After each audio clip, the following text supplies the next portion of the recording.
ಬೆಳಗಾವಿ ವಿಚಾರ ಅಂದರೆ ಈಗ ಬೆಳಗಾವಿ ಮಹಾರಾಷ್ಟ್ರ ಗಲಾಟೆ ಆಗ್ತಾ ಇರುತ್ತೆ. ಕಂಡಕ್ಟರ್ನ ಹಲ್ಲೆ ಮಾಡಿದ್ದಾರೆ ಸರ್. ಕನ್ನಡ ಮಾತಾಡಿ ಅಂತ ಹೇಳಿದ್ದಕ್ಕೆ ಇಟ್ ಇಸ್ ದುರದೃಷ್ಟಕರ ನಡೀತಾ ಇರೋದು. ನಾವೆಲ್ಲ ಭಾರತೀಯರು.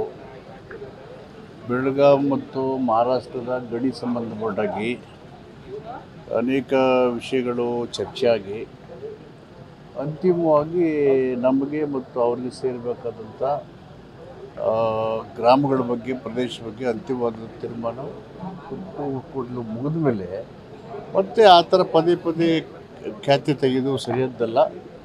ಅದು ಕಾನೂನು ಯಾರು ಇದು ಮಾಡ್ತಾರೆ ಅವ್ರಿಗೆ ಉಗ್ರವಾದ ಶಿಕ್ಷೆ ಮಾಡ್ತಾರೆ.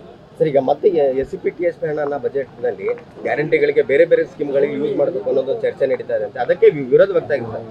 ಪರಿಶಿಷ್ಟ ಜಾತಿ ಪರಿಶಿಷ್ಟ ಪಂಗಡಿಗೆ ಮಾತ್ರ ಅದನ್ನು ಬಳಸಬೇಕು. ಮೊನ್ನೆ ಬಜೆಟ್ ತಯಾರಿಕೆ ಪೂರ್ವಭಾವಿ ಸಭೆಯಲ್ಲಿ ಸುಮಾರು 100ಕ್ಕೂ ಹೆಚ್ಚು ದಲಿತ ಸಂಘಟನೆಗಳ ಮುಖಂಡರನ್ನು, ಸಂಘಗಳನ್ನು ಕರೆದು ಮುಖ್ಯಮಂತ್ರಿಗಳು ನಾನು ಚರ್ಚೆ ಮಾಡಿದ್ವಿ.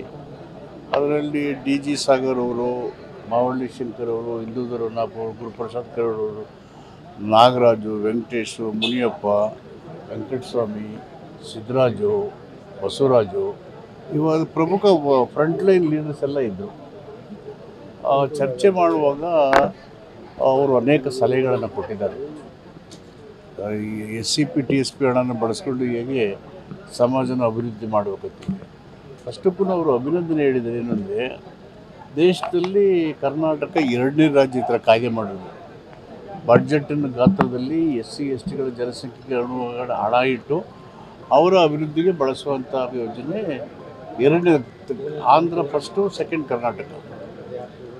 ಸೊ ಅದನ್ನು ಮಾಡುವಾಗ ಗ್ಯಾರಂಟಿ ಯೋಜನೆಗಳು ಹೊಸದಾಗಿ ಬಂದಿದ್ದಾವೆ.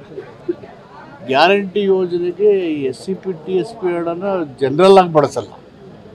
ಆ ಕಾಯ್ದೆನಲ್ಲೇ ನಮಗೆ ನಮೂದಿಸಿದ್ದೀವಿ. SCPTSP ಕಾಯ್ದೆನಲ್ಲೇ ಒಂದು ಯೋಜನೆಯನ್ನು ಮಾಡುವಾಗ ಆ ಯೋಜನೆಯಲ್ಲಿ ಬರಬಹುದಾದಂಥ SC ST ಜನಗಳಿಗೆ ಮಾತ್ರ SCPTSP ಹಣನ ಬಳಸಬೇಕು.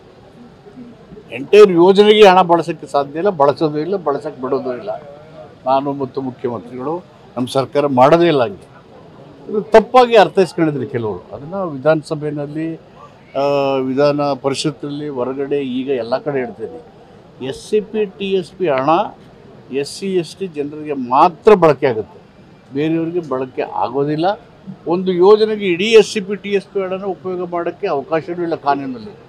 ಆ ಯೋಜನೆಯಲ್ಲಿ ಬರಬಹುದಂಥ SC ST ಜನಸಂಖ್ಯೆಗೆ ಮಾತ್ರ SCPTSP ಹಣ ಬಳಕೆ ಆಗುತ್ತೆ.